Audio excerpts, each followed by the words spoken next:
Queridos amigos y amigas, ¿qué tal estáis? Bueno, feliz tarde aquí desde España, son las 7 de la tarde. Un abrazo para todos los amigos y amigas que estéis en el lugar en el que estéis y, bueno, si en algún momento en diferido pues, tenéis la oportunidad también de visualizar este compartir, pues es un gran referente, un gran referente, ha sido, es y seguirá siendo lo que los grandes maestros siempre han expresado, ¿no? De qué manera se puede plasmar la sabiduría, la divinidad que somos en la cotidianidad, ¿no? Y Emilio, más allá de su dilatada trayectoria y de su excelso currículum, que, en fin, lo vamos a dar lo vamos a saltar para no consumir mucho tiempo y que, en fin, dedicarle el tiempo a Emilio que se pueda expresar en la temática que hemos decidido, hablar de Pitágoras. Emilio es un ejemplo de vida, un ejemplo viviente. Yo creo que es la persona, honestamente, que he conocido con los atributos de álmico-espirituales que todo ser humano está alcanzado a desplegar en esta cotidianidad, ¿no? Un ejemplo de coherencia como ser humano, de impecabilidad, ¿no? De honestidad, en fin, de humildad y, cómo no, pues evidentemente solo hace falta escucharlo para percatarse, ¿no? de esa sabiduría que va más allá del conocimiento, ¿no? Una sabiduría que tiene que ver con el corazón. Y Emilio es un gran referente. Y dicho esto, pues vamos a darle paso a Emilio. Emilio, muy buenas tardes, amigo. ¿Cómo estás? ¿Qué tal, Sergio? Un abrazo enorme. Y efectivamente, yo también encantado de compartir contigo. La última vez que hicimos algo conjunto fue allí en tu tierra y lo hicimos presencialmente en tu centro. Y ahora tenemos el placer, pues para mí enorme, de compartirlo aunque sea online. Y nuestra amistad es recíproca, evidentemente. Y además tú has decidido, y yo encantado, de dedicar este encuentro a un personaje como Pitágoras, que él mismo y su academia pues enseñó mucho acerca de lo que es la amistad como afinidad álmica, ¿no? Y como prioridad precisamente en nuestro camino espiritual. Y yo tengo el honor de considerarte a ti amigo, igual que a Virginia, igual que a tu esposa, igual que a tu hija Alma, igual que vosotros a mi esposa Lola, y sabemos que formamos parte de esa gran comunidad álmica que estamos aquí en este momento tan importante de la humanidad, pues sembrando la semilla, cada uno en la medida de sus posibilidades, para que lo antes posible sea realidad esa nueva humanidad que ya late en tantos corazones y brilla en tantas almas. Así que encantado de compartir contigo, Sergio.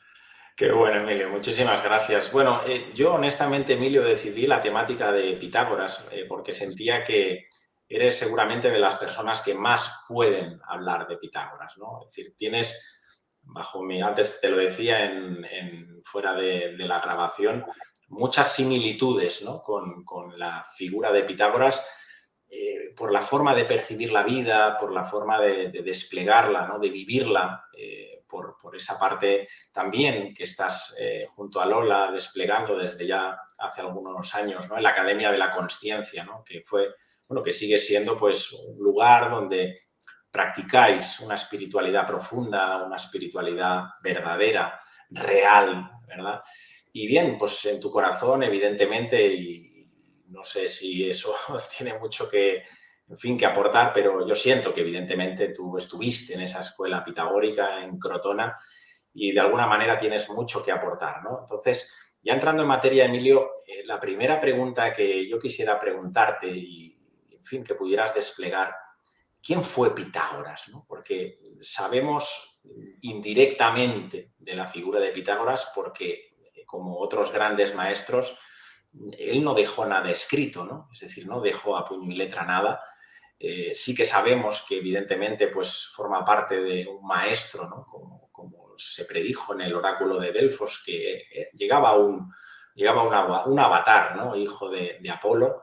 Y bueno, sabemos algo a través de, pues eso, las obras de Platón, sobre todo el Timeo, los neoplatónicos. Creo que Blavatsky aporta también en numerosas ocasiones apuntes sobre Pitágoras, y Alice Baylis a través también de sus obras, ¿no? Incluso afirmando que Pitágoras llegó a ser el maestro del tibetano, ¿no? Y una de las encarnaciones de Kutumi, de otro maestro ascendido, ¿no? Pero ¿qué nos puedes aportar, Emilio, de la figura de Pitágoras que consideres, teniendo como referencia el marco actual? Porque sí que creo que podemos también trasladarlo al día a día, ¿no? Y lo que estamos viviendo en base a esos dos elementos. ¿Qué nos puedes compartir, Emilio? Pues lo primero quizás, Sergio, para ir avanzando poco a poco en el marco que has definido, es cierto que Pitágoras, como le ocurre a otros grandes personajes, podríamos denominar grandes almas que encarnan en esa época, no tenemos un conocimiento muy cierto de lo que fue su vida, porque de hecho no escribió, como tú has dicho, no escribió nada, por lo menos no escribió nada que haya llegado a nosotros.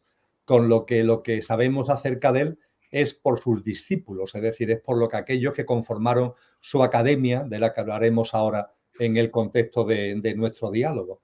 Y es más, hay que esperar varios siglos. Concretamente a Pitágoras sí se tiene conocimiento de causa de que él nació en el año 570 antes de Cristo, es decir, en el siglo VI antes de Cristo, y murió en el 490 antes de Cristo, recién iniciado el siglo V antes de Cristo. Sabemos que su lugar de nacimiento fue Samos, sabemos que su lugar de fallecimiento fue Nemarco, ambos en el ámbito de lo que era la Grecia de aquel tiempo, aunque Menarco o Mesarco pertenece hoy a la actual Italia, pero en cualquier caso, sabiendo eso acerca de su nacimiento, después lo que fue realmente su vida no sabemos demasiadas cosas.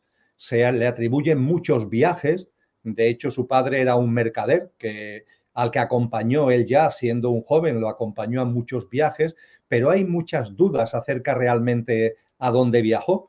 Solamente tenemos constancia de que viajó a Egipto, porque además cuando Egipto fue invadido desde Persia, él fue hecho prisionero, estuvo una época como prisionero del trono persa, hasta que fue liberado, y después de esa liberación es cuando finalmente se instala en la parte de Grecia que hoy pertenece a Italia. Pero dicho esto, no sabemos mucho más acerca de su vida y hay que esperar bastante. Concretamente, cuando uno intenta tener información lo más cercana históricamente posible a Pitágoras, nos tenemos que remontar pues ni más ni menos que a varios siglos después. Concretamente, para mí el autor más fiable acerca de Pitágoras es Diógenes Laercio, que escribió una aproximación a la vida de Pitágoras, pero claro, Diógenes vivió entre el 200 y el 250 antes de Cristo, con lo que realmente estamos hablando de varios siglos, ¿no? Después, a la obra de Diógenes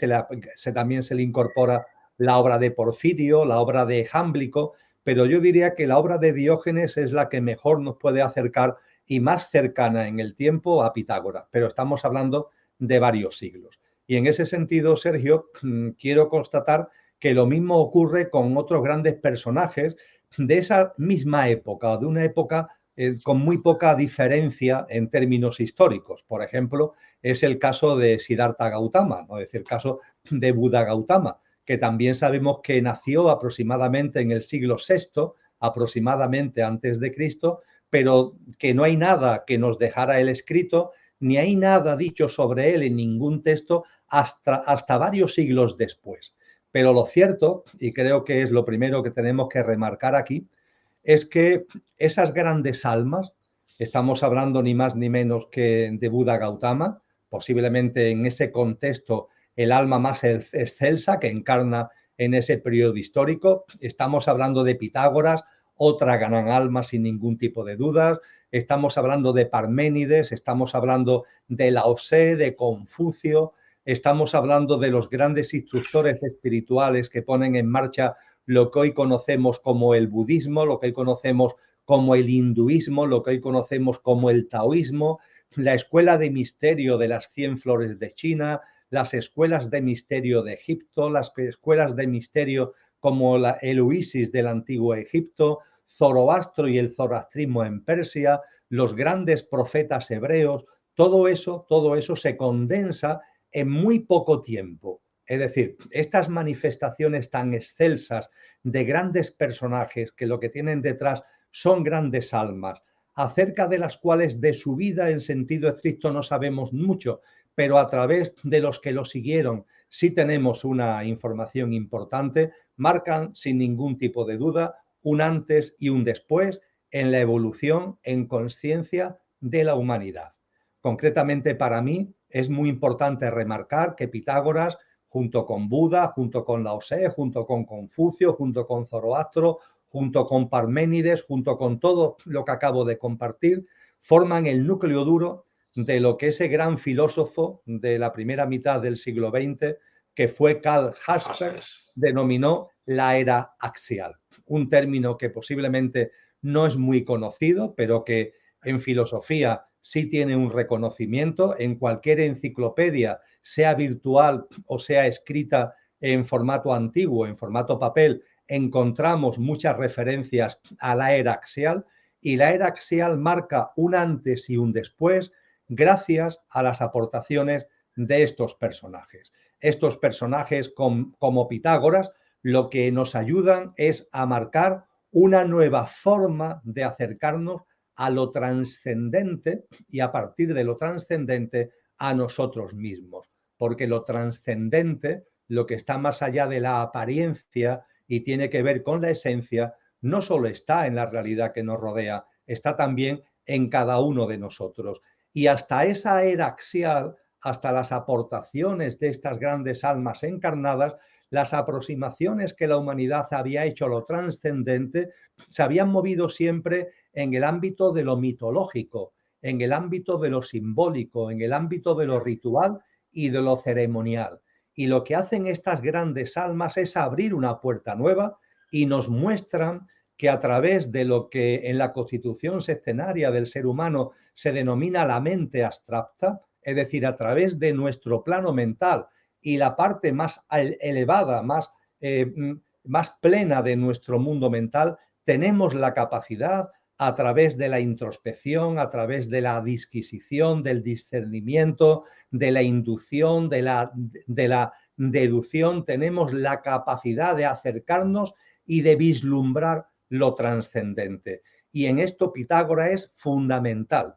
También, por supuesto, los otros personajes, las otras grandes almas que lo acompañan en la era axial. Pero Pitágoras es una perfecta muestra de esto que estoy compartiendo y de esto que Karl Jasper denominó la era axial, o que la gran historiadora de las religiones, Carl Armstrong, denominó la gran transformación. ¿Por qué es eso? Es una gran transformación en la conciencia humana, en la evolución de la conciencia humana. Lo sagrado, lo trascendente, lo que está más allá de la apariencia y tiene que ver con la esencia, ya no es algo que se reduzca, por importante que sea, pero no es algo que se quede reducido al mito, al símbolo, al rito, a la ceremonia, no, es algo que podemos discernir, es algo que podemos alcanzar a través de nuestro razonamiento. Y Pitágoras en esto es todo un maestro porque nos enseña plenamente cómo alcanzar esto. Y desde luego poniendo en evidencia,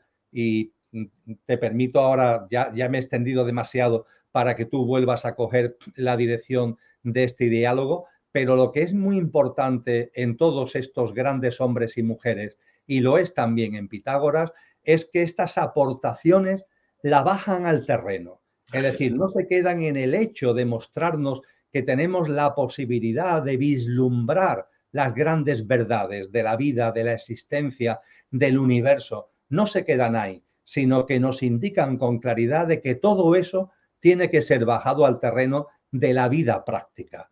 Y a ese respecto, a Pitágoras y la Academia Pitagórica, sus seguidores, que asimismo se denominaron los matemáticos, ahora hablaremos del porqué de ello, se caracterizaron por una enorme pureza de vida, es decir, por una enorme autenticidad. No nos podemos acercar a lo trascendente, no podemos pretender vislumbrar y discernir acerca de lo trascendente y que nuestra vida no se transforme. Eso sería una gran mentira, eso sería una gran falsedad. Es imprescindible en la medida en que vamos vislumbrando lo real, y lo real no es la apariencia, sino que es la esencia, eso hay que llevarlo a nuestra vida cotidiana. Y eso significa una vida sencilla, significa una vida basada en la humildad, significa una vida que tiene como fundamento también el servicio y una vida que tiene que estar llena de autenticidad en nuestras relaciones con los demás, en nuestras relaciones con la vida, en nuestra alimentación, en nuestra forma de vestir, en nuestra forma de comportarnos, en la forma de relacionarnos entre nosotros, no desde la competencia, sino desde el compromiso, la compasión y la lealtad. Y en todo esto, como seguramente tendremos ocasión ahora de ir viendo con tranquilidad, la Pitágoras y la Academia Pitagórica fue, Sergio, absolutamente fundamental. Y ciertamente para mí es un referente de vida porque es una llamada continua al discernimiento acerca de lo trascendente, pero a la aplicación práctica en el día a día, de instante en instante, de lo que a través de esa trascendencia nos va llegando. Qué bueno, Emilio. Sí, sí, efectivamente es la plasmación, ¿no?, del cielo en la tierra, nunca mejor dicho, en la cotidianidad, ¿no? Expresar lo que somos en el día a día, sin más, ¿no? Que ya es mucho, evidentemente, pero sí que sería un poquito eso que expresas. Fíjate, Emilio, y ahí te quisiera preguntarte de nuevo.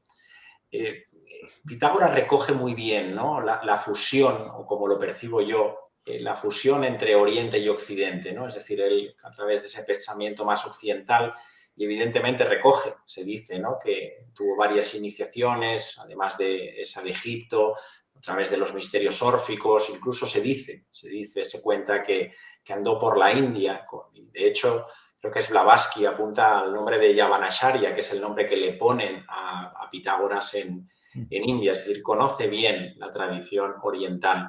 Pero creo que Pitágoras, uno de los grandes méritos, Emilio, y que tiene que ver con lo que estamos viviendo y quizás con lo que hemos perdido o hemos olvidado, integra muy bien la fusión, lo que siempre fue, porque fue de la mano, la filosofía. De hecho, Pitágoras es el padre de la filosofía, ¿no? Filos, Sofía, el amor por la sabiduría, entendiendo por el arte de ver, de percibir a través del discernimiento y de la comprensión.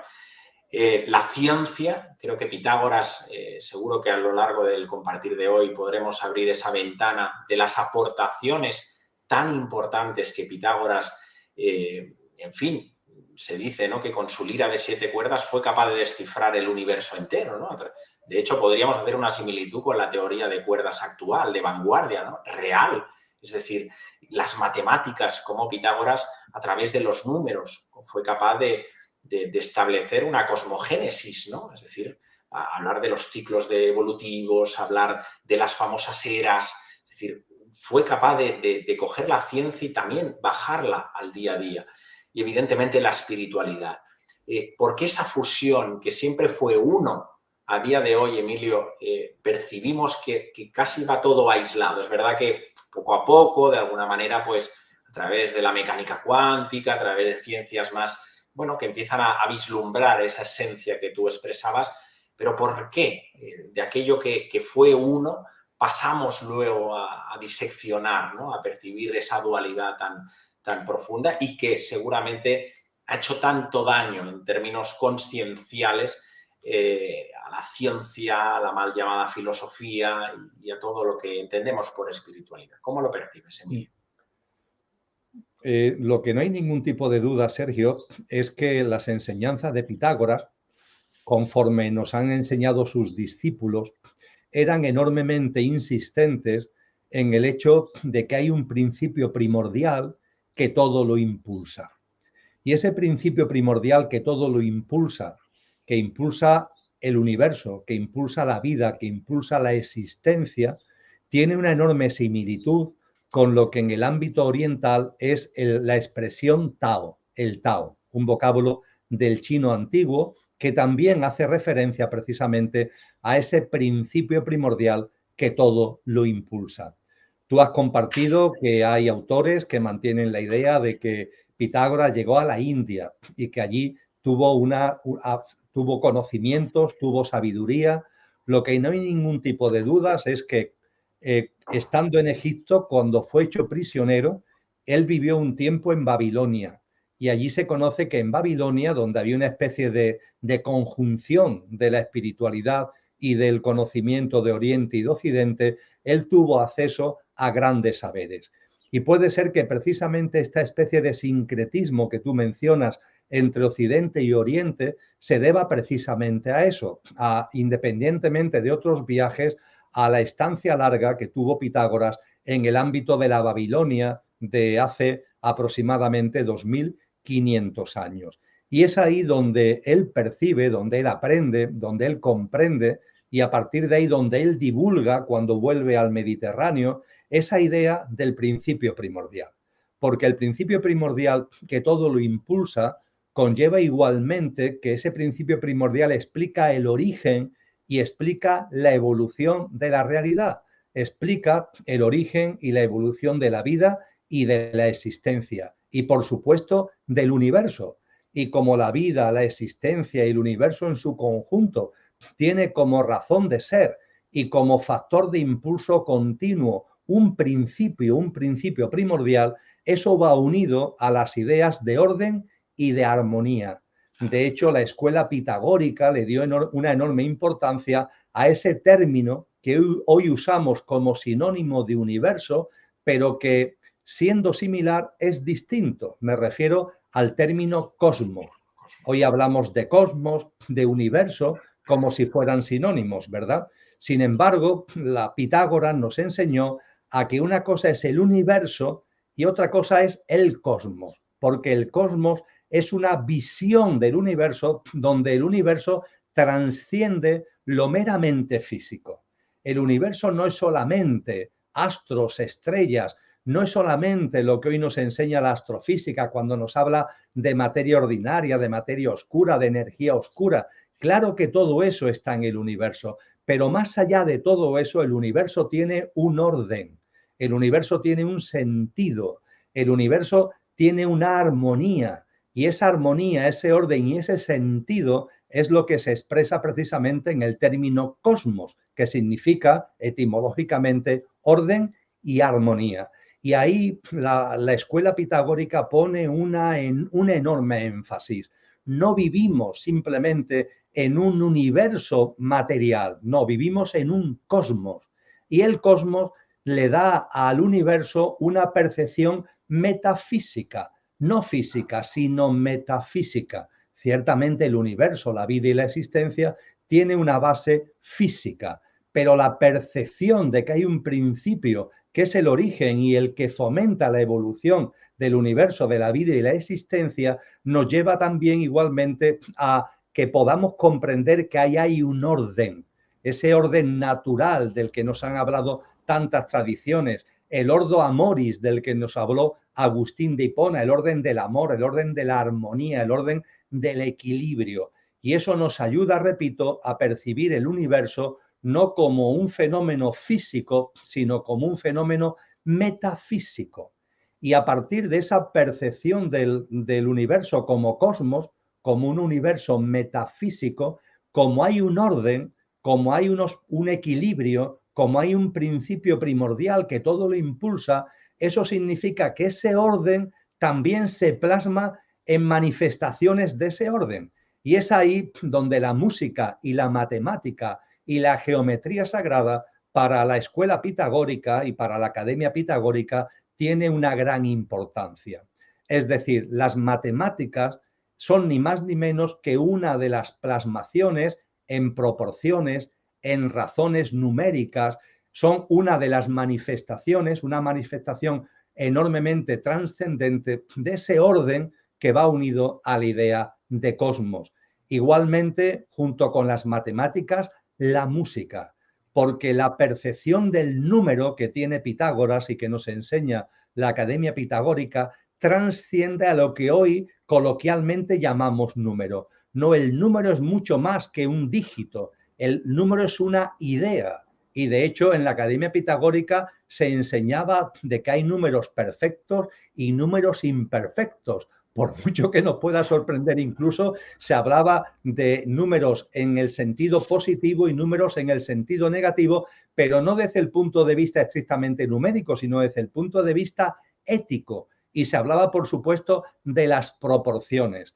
Y eso tiene mucho que ver con la música, porque la música no es ni más ni menos, su fundamento también tiene que ver con el lenguaje numérico, pero es un lenguaje numérico que se expresa en la melodía, un orden, esa música de las esferas de la que nos hablaba la Academia Pitagórica, que está íntimamente relacionado con el cosmos ordenado, el cosmos de la proporción, que es lo que nos enseña las matemáticas. Y por fin todo ello, la música y la matemática y la música, tienen también como complemento una geometría sagrada, es decir, hay una geometría en la vida, hay una geometría en el universo que se plasma en principios, que se plasma en leyes, que se plasma en formas. Las formas tienen un sentido. El mundo del principio primordial que todo lo impulsa es el mundo de la no forma, pero se plasma en el mundo de las formas.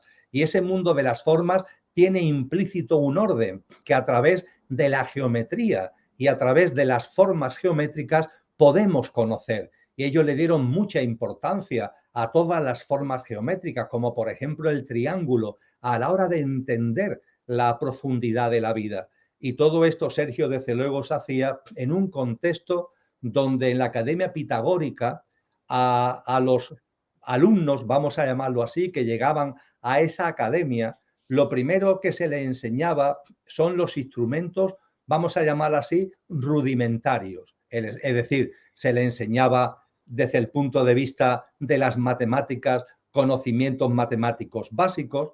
Desde el punto de vista de la música, ya se enseñaba la escala musical, ya se enseñaba el mundo de la melodía, y eso se le daba a los que entraban, a los que ingresaban y estaban los primeros años en la Academia Pitagórica. También se le enseñaba geometría, pero con este trasfondo de geometría sagrada, pero solo en la medida en que el alumno o la alumna daba muestras de tener una capacidad para comprender más allá de las formas, es cuando se le daba la información, cuando se le daba la sabiduría de la no forma, es decir, la sabiduría que se empezaba a percibir en lo manifestado una vez que la persona que accedía a la Academia Pitagórica daba muestras de comprensión, de discernimiento acerca de la matemática, acerca de la música, acerca de la geometría, desde el mundo de lo manifestado y desde el mundo de las formas, es entonces, y solo entonces, cuando se le mostraba la otra cara del bordado, por decirlo de alguna forma. Este mundo de las formas es así porque hay un mundo de la no forma. Este mundo de la manifestación es así porque todo deviene de lo inmanifestado. Y es ahí donde se realizaba lo que en aquella época se llamaba las iniciaciones. Y las iniciaciones era el empezar a comprender que el mundo de las formas tiene su razón de ser en la no forma, que el mundo de la manifestación tiene su motivo y su razón de ser en lo no manifestado, y todo eso a su vez, este complejo, porque era todo un sistema, ¿no?, de enseñanza, de discernimiento, que por lo que sabemos se desarrollaba durante muchos años. La Academia Pitagórica no era un tema de unos pocos años, por supuesto, no era un tema de unos pocos meses, era una forma de vida, es decir, cuando se ingresaba en una de las academias pitagóricas, porque no solamente se fueron extendiendo, se fueron abriendo casas o templos, que es como se le llamaban a las diferentes localizaciones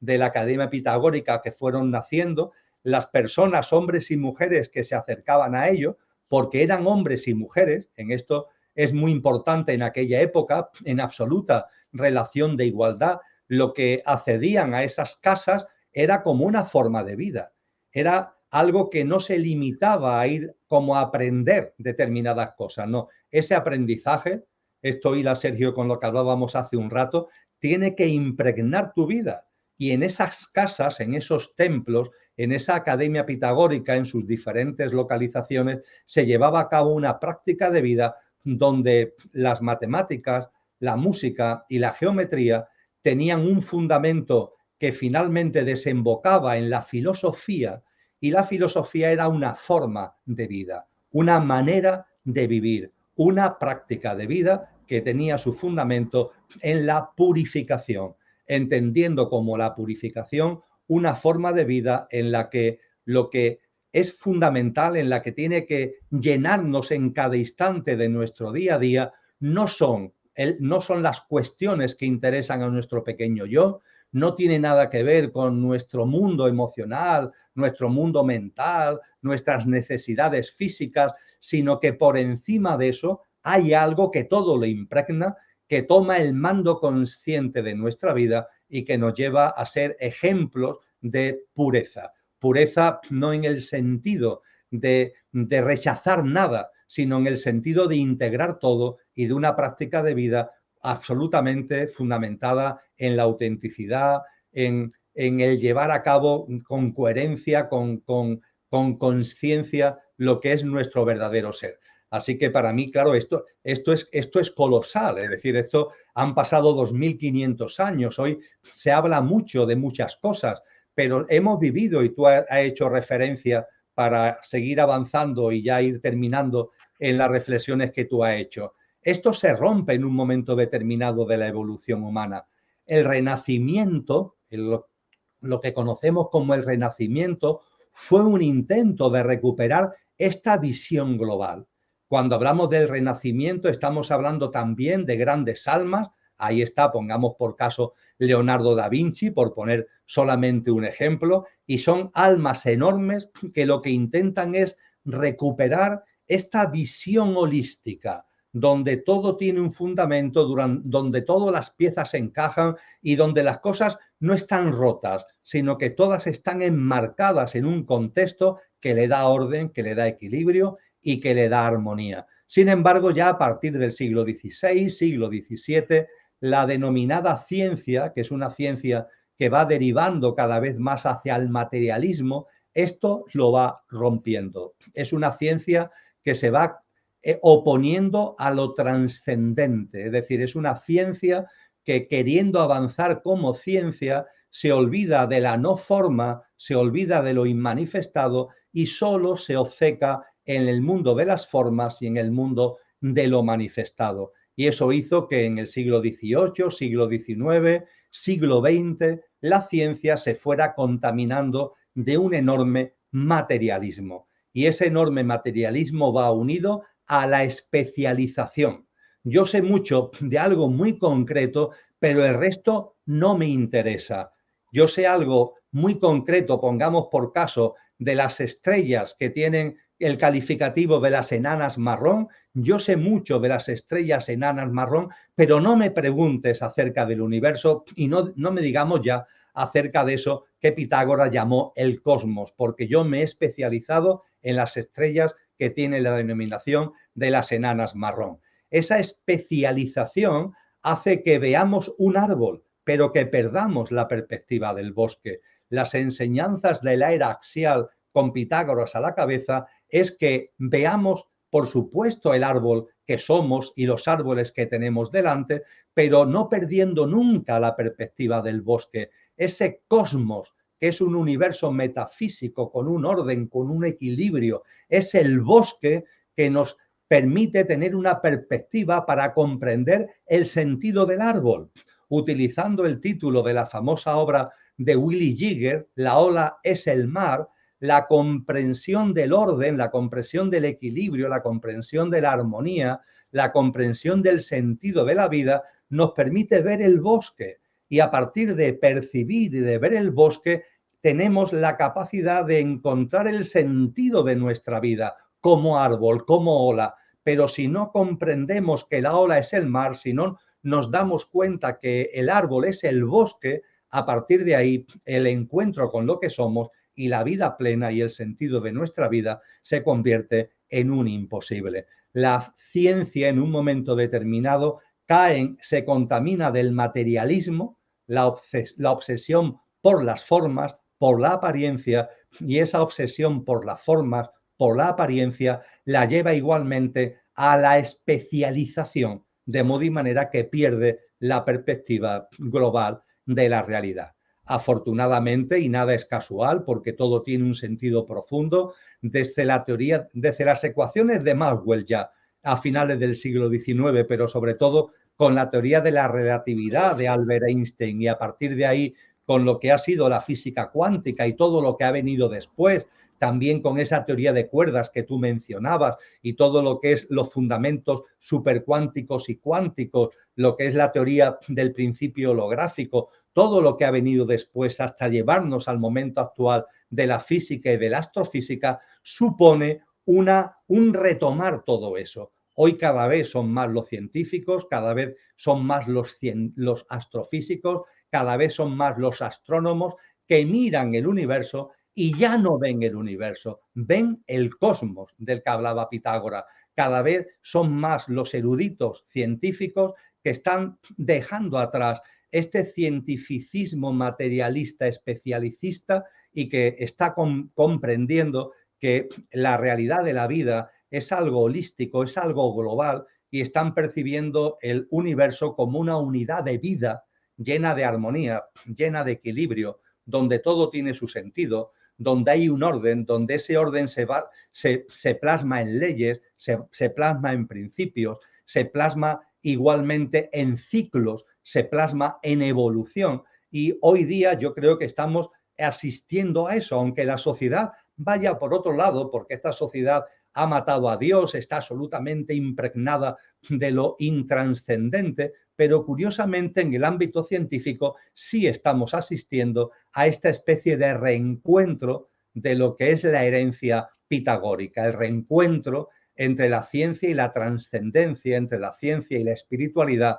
para tener una comprensión de la vida, que es una comprensión de la vida holística, global, donde que por supuesto tenemos que vivir como el árbol que cada uno somos, pero con una comprensión de que formamos parte de ese bosque y que siendo olas somos también el océano y que precisamente por ser el océano, la realidad de la vida es como una enorme esfera donde cada punto incluye, donde cada punto contiene toda la realidad de la misma esfera, con lo que el ser humano, con los años de vida que tenemos, no somos algo perdido en un universo que tiene 14.000 millones de años de vida, un universo que no es infinito, pero como si lo fuera, porque se le calculan 92.000 millones de años luz de extensión y se sigue expandiendo. ¿Qué es la vida humana? ¿Qué es la humanidad? ¿Y qué es una vida humana en ese contexto? Si observamos la realidad como árbol, no es nada. Pero sin embargo, si percibimos el bosque y nos damos cuenta de que siendo la ola somos el océano y que por tanto en nosotros está el océano, toda esa inmensidad está expresada en nosotros y nosotros somos a su vez toda esa inmensidad. La idea del cosmos que nos enseña Pitágoras tiene que ver precisamente con todo esto.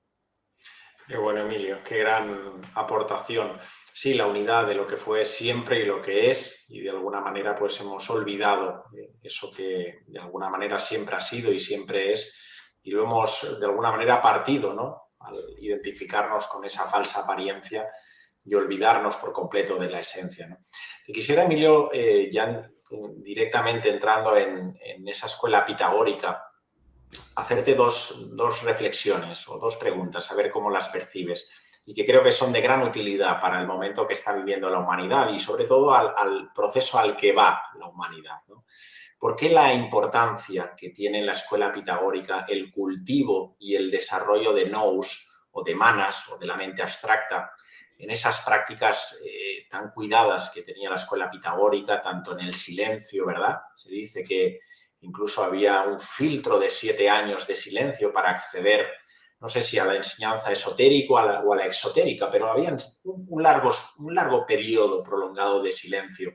El cultivo de las artes, el cultivo de la poesía, de la música, de las matemáticas. Es decir, ¿por qué la importancia que establece Pitágoras en esa formación integral, en esa formación holística de las personas? Eso por un lado, Emilio. Y en la segunda pregunta, fíjate que en la escuela se conocían esos códigos de conductas, esos famosos versos áureos, en fin, había una serie de pautas, ¿no? De vida sencilla, en fin, de amor y respeto a todas las formas de vida. Incluso se dice también que Pitágoras fue el primero que de alguna manera manifiesta o defiende el vegetarianismo, ¿no? Como una forma de de establecer esa compasión, no reducida, sino una compasión universal. ¿Hasta qué punto, Emilio, esos códigos de vida, esos códigos de conducta universales, que no son morales, no son situaciones o exposiciones impuestas, sino hasta qué punto eso nos puede ayudar a vivir de una forma mucho más plena, mucho más serena y sobre todo desde esa esencia que todos somos? La importancia de todos esos valores, diría yo, los grandes valores humanos, ¿no? Y que él pone muy, muy encima de la mesa cuando, en fin, cuando establece esas prácticas, ¿no? Y sobre todo esas conductas, ¿no? Que para mí son importantísimas. No sé si me he expresado bien en esas dos preguntas para Perfectamente. poderlas desarrollar. Y son dos temas de una enorme importancia.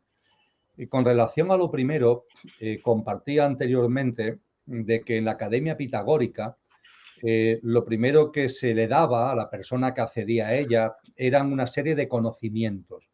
Hemos hablado de conocimientos de matemática, hemos hablado de conocimientos de música, hemos hablado de conocimientos de geometría, pero todo ello siempre con una perspectiva trascendente, donde el mundo de la forma se ligaba, repito, al mundo de la no forma.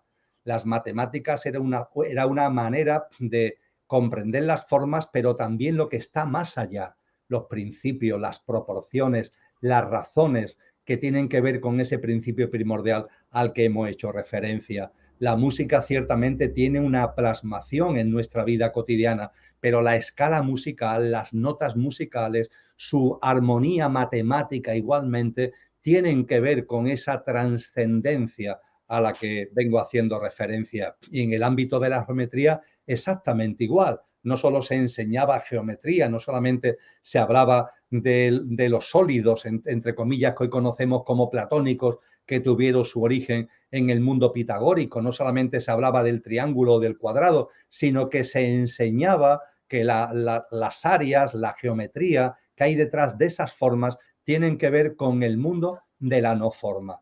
Llegado a un momento determinado, cuando la persona que ha accedido a la academia todo ese conocimiento lo había adquirido, era el maestro, entre comillas, el que tomaba la decisión, viendo a la persona, viendo sus cualidades, viendo sus capacidades, con absoluta objetividad, no como juicio ninguno, sino como absoluta objetividad, se le ofrecía seguir en la academia o se le invitaba a vivir ya en el mundo cotidiano.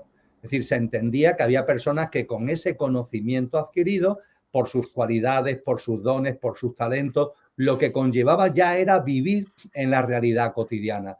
Y sin embargo, a aquellos que se consideraba por el maestro que tenía una mayor capacidad de seguir profundizando, se les invitaba, por supuesto, no se les obligaba, se les invitaba a seguir en la academia. Pero para seguir en la academia, que era el momento en el que se abría la puerta para acceder a eso que hoy llamamos iniciaciones, que era un conocimiento más profundo todavía de la sabiduría que hay detrás de todo lo que hasta ese momento se le había mostrado, antes, como preámbulo, al que se le invitaba a seguir y quería seguir, se le exigía un tiempo, como tú muy bien has dicho, de silencio, un tiempo largo, que podían ser años, porque el objetivo era que integrara.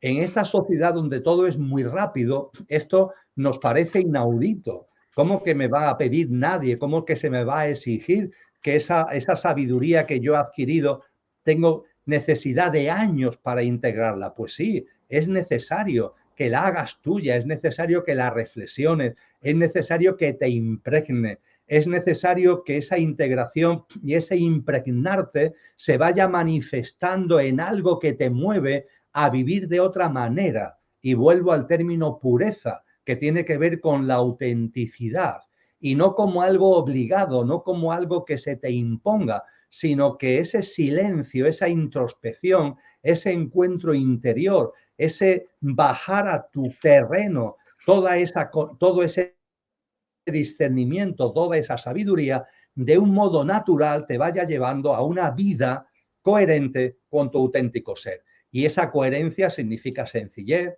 esa coherencia significa humildad, esa coherencia significa necesitar poco, ¿no? El no meterte en el mundo de las necesidades, el calibrar muy bien lo que realmente necesitamos para vivir y no dejarnos atrapar por el mundo artificial, cosa que en la sociedad actual no digamos ya a dónde hemos llegado, pero que en aquel momento ya en su forma y en su escala tenía su presencia y, como tú muy bien has dicho, desde luego también en nuestra alimentación. Y el vegetarianismo era una de las piedras fundamentales de ese periodo de integración, de esa plasmación que el discípulo debía llevar a cabo antes de seguir profundizando en la sabiduría más trascendente, pero no como una norma impuesta, sino como algo que tenía que salir de ti, porque cuando se va comprendiendo la armonía, el orden, y si lo vas comprendiendo de verdad,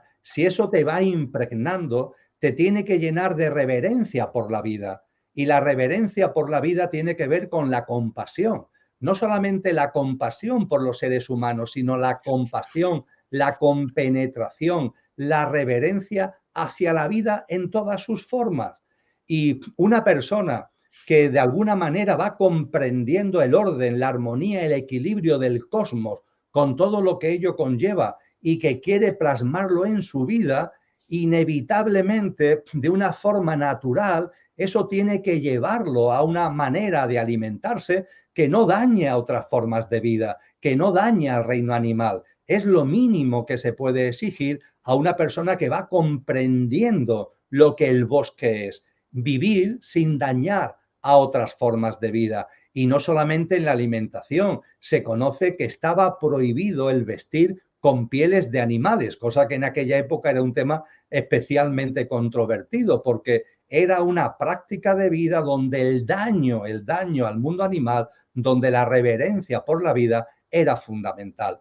Y en esa época, en esos años de integración, que eran de silencio, que eran de introspección, pero que también eran de una práctica de vida coherente con el discernimiento y la sabiduría que se te ha dado, al discípulo que iba avanzando en todo esto, se le abrían otras puertas. Se le abrían las puertas de una sabiduría más fundamental, donde esa comprensión holística llegaba a todo. Llegaba incluso al propio cuerpo físico. En ese conocimiento más profundo se enseñaba que cuando se habla de matemáticas, cuando se habla de música, cuando se habla de geometría, también estamos hablando de todo lo que tiene que ver con el ser humano y estamos hablando de salud.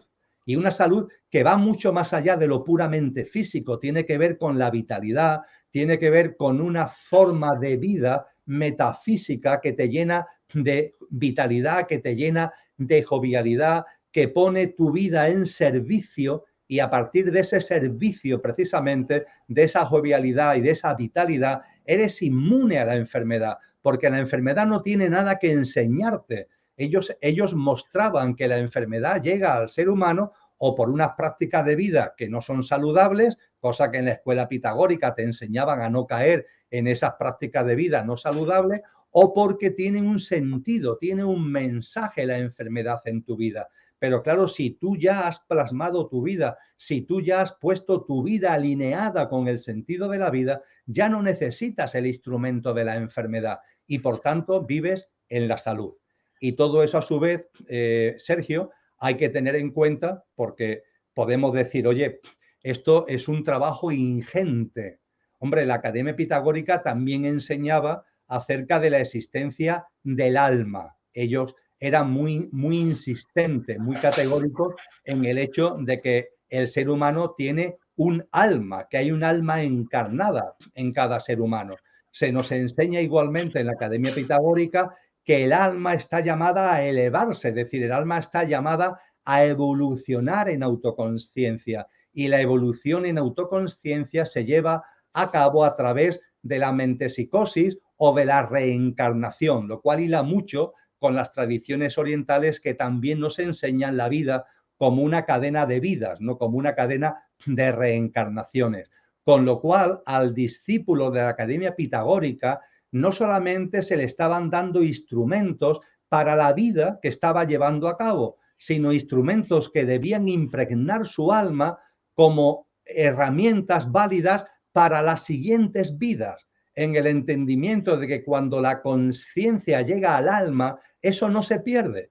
Cuando el alma, eso lo enseñó maravillosamente después Cristo Jesús, el alma como una lámpara de aceite que va creciendo en nivel de aceite, y el nivel de aceite que ha alcanzado ya no se pierde, es la base para la siguiente vida. Esto también se tenía en cuenta en la Academia Pitagórica, con lo que cuando hablamos de una primera formación, de unos años de integración, introspección y silencio y unos años de profundización, esto a su vez era una llamada para entender que el alma tiene un camino y que ese camino no termina en la vida física que estamos desarrollando actualmente. Con lo que podríamos decir, Sergio, que es una comprensión de la vida que es mucho más del plano de unas cuantas décadas de vida, porque todo esto no se dirigía a la personalidad. Es decir, allí no se le estaba dando una enseñanza, una sabiduría a Sergio o a Emilio. Allí se le estaba dando una enseñanza, una sabiduría al alma encarnada en Sergio, al alma encarnada en Emilio.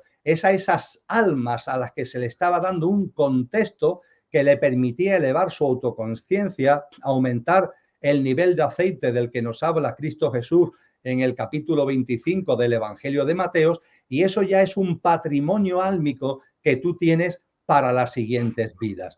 Y desde luego todo ello, no me cansaré de repetirlo, tú también lo has dicho con insistencia, todo esto plasmándolo en una dinámica de vida, en una forma de vivir donde la pureza en el sentido de autenticidad y en el sentido de compromiso. Al hilo de lo segundo que tú aportabas, creo que esa es la palabra fundamental, el compromiso. Podríamos decir que la sabiduría, el discernimiento, nos va aportando la confianza en la vida. Cuando vamos comprendiendo que hay un orden, que hay un sentido, que hay una armonía, que todo tiene un sentido profundo, que todo tiene un porqué y un para qué, que todo está en movimiento, pero ese movimiento no es un movimiento desordenado ni caótico, sino que es un movimiento cíclico y ordenado. Cuando vamos comprendiendo que en lo grande y en lo pequeño, en lo macro y en lo micro, esto es así, cuando vamos entendiendo que esto no solamente sucede en el cosmos, sino que me sucede a mí en mi vida, que en mi vida hay una sincronía, que en mi vida no existen las casualidades, sino las causalidades, que todo lo que ocurre en mi vida tiene un porqué y un para qué, que efectivamente después tendré que gestionarlo yo en mi libre albedrío, pero que lo importante no es tanto el qué, sino el cómo vivo ese qué, porque eso es lo que se corresponde precisamente con ese libre albedrío. Cuando ese discernimiento, por tanto, nos va mostrando la importancia de la confianza en la vida, inmediatamente, junto con la confianza en la vida, viene el compromiso. El compromiso.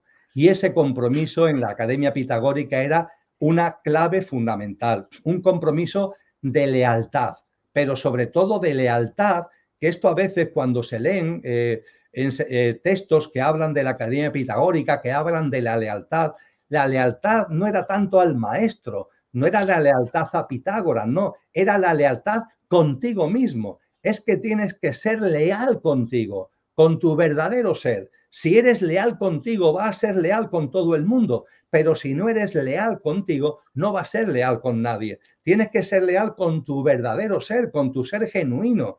Ese es el compromiso con uno mismo que tiene que ir mano a mano con la confianza.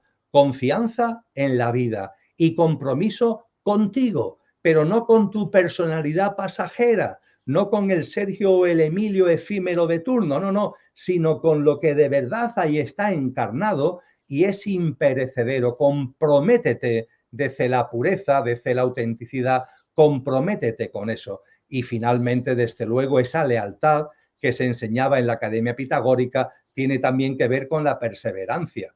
Esa lealtad no es el sueño de una noche de verano. Ahora sí, pero mañana ya veremos. Y ahora sí porque me apetece, pero ahora voy a darme un tiempo de descanso. No. El compromiso y la confianza en la vida tiene que plasmarse en la perseverancia. tuvieron que pasar varios siglos para que llegara la figura de Cristo Jesús y nos hablara de la fe.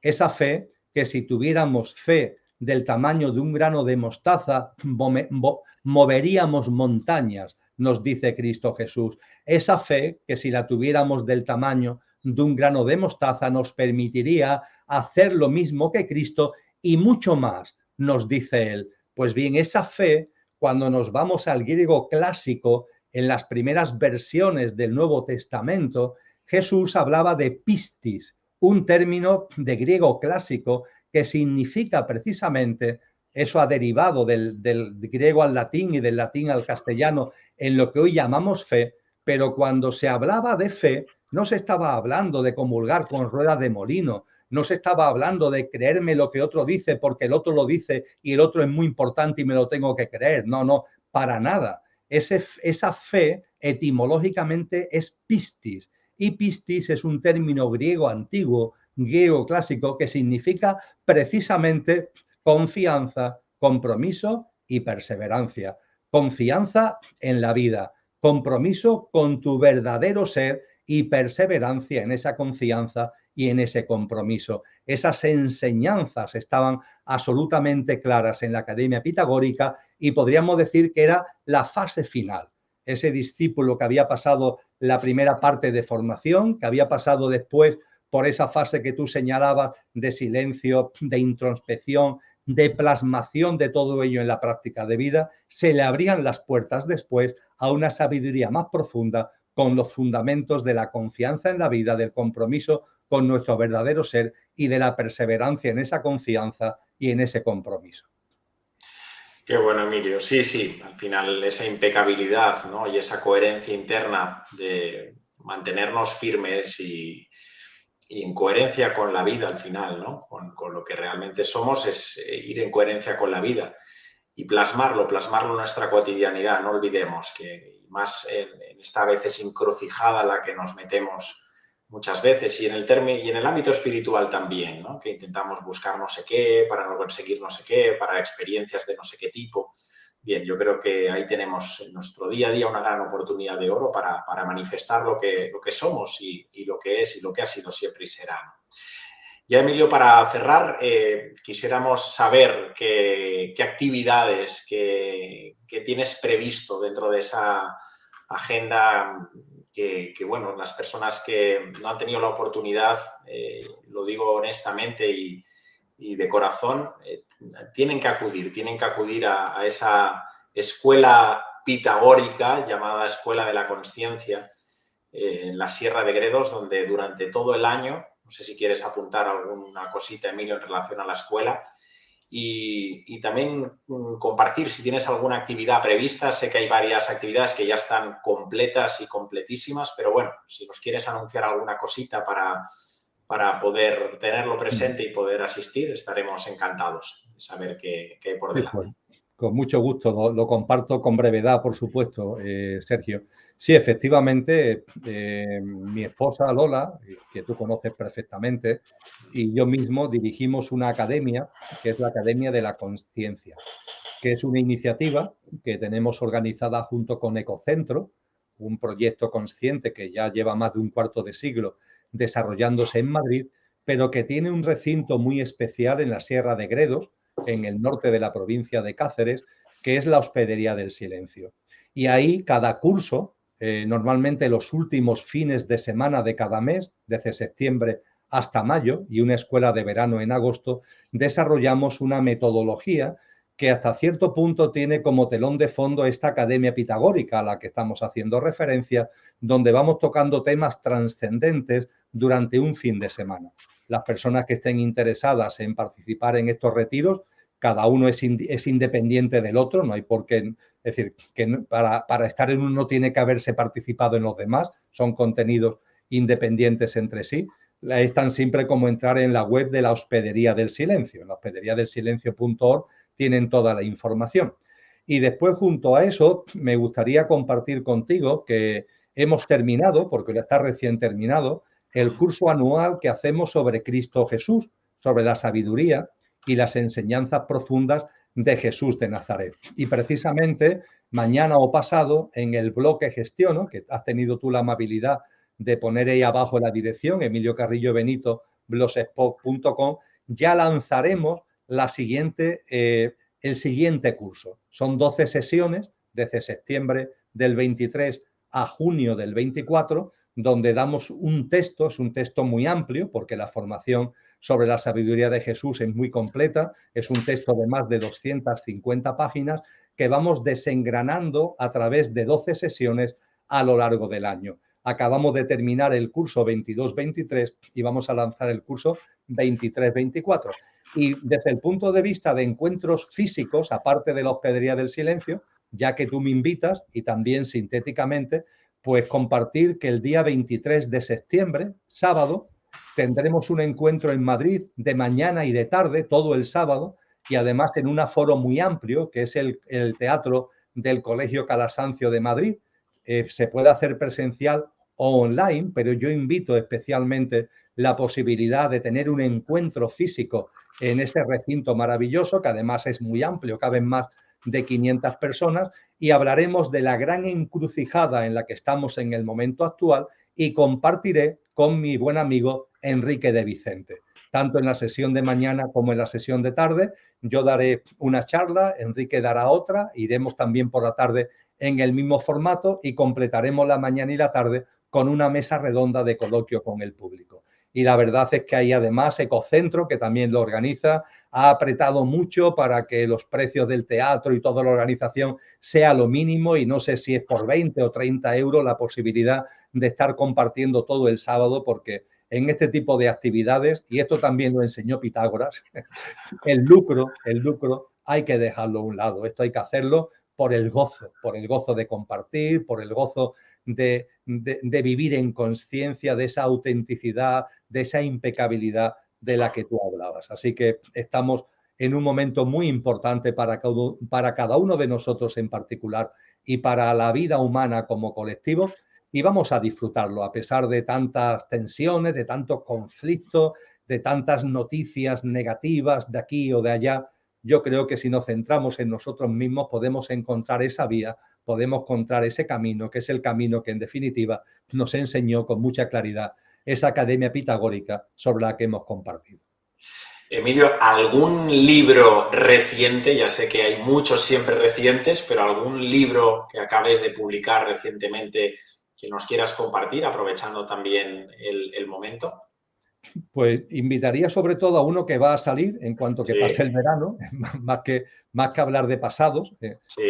el último que yo he sacado tiene que ver con los seres espirituales.